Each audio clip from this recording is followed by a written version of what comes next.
So this is my reading rate discussion board. So I guess I'll start off with, it wasn't too bad to figure out my reading rate because I chose a book that I would use to read for fun, talking about food and cooking. Um, I'm familiar with the content in general as well as the vocabulary, so it was a pretty easy read. But I'm sure if I chose a more difficult text, it would take me a lot longer. Um, I've always been a pretty fast reader, even when I was a kid. I used to be able to read like a book a day if I felt like it.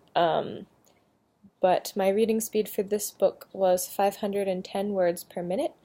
I felt a little rushed when I was reading because of having the timer there, so I may have skimmed just a little bit. But generally, I can read pretty quickly, so I don't think that was an inaccurate depiction. The second time through, I was much more aware of how I was reading, and noticing when I felt familiar with a sequence of words, or if I noticed I jumped over a couple words, I would go back and reread them. Um, but the second time through, I was actually at 602 words per minute, which was a little surprising because I thought I read slower than that because I was more aware of the reading and paying attention to make sure I didn't skim over anything. Um, I was surprised and had to double check that I was right with my math because it felt like it was a slower process, but I guess it wasn't. But I guess that means that doing the reading twice would definitely be helpful because you're familiar with the words and content, and it's kind of more like reinforcing instead of doing it the first time. So you already see the words, you already know kind of what this is about, so the second time through you're already comfortable with the reading. Um, in terms of trying activities, I've taken a lot of language classes in the past, so I've seen a pretty wide variety of different types of strategies as a learner. I took Spanish in elementary school, middle school, and high school, even though I don't really remember much now other than some random vocabulary. In UMBC, I took Japanese for 2 years, I took Chinese for a year, and I took Korean and Russian for a semester each.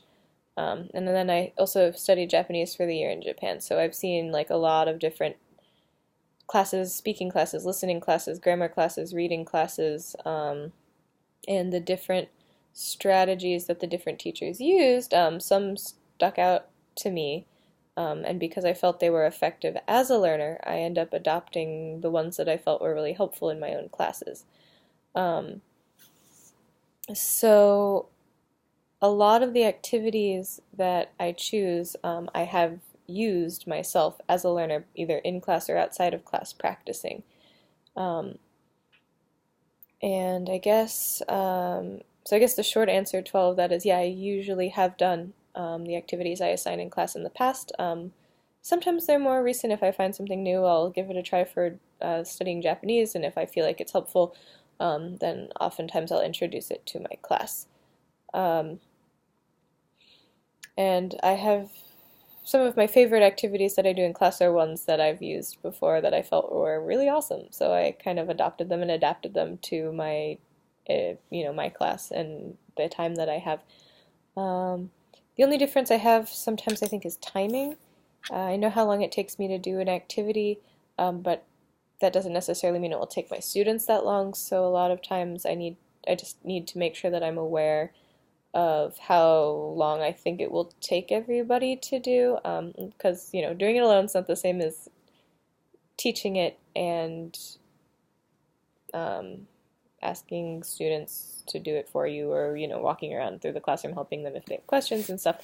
But I really liked this reading fluency activity, and unfortunately I'm not teaching reading right now, but I can use it in my grammar class because we do a lot of reading activities there, and I think it can easily be adapted to a speaking and listening class where they read out loud instead of read quietly to themselves, just to kind of tie everything in together. So yeah, and thanks for watching, guys, and I will see you later.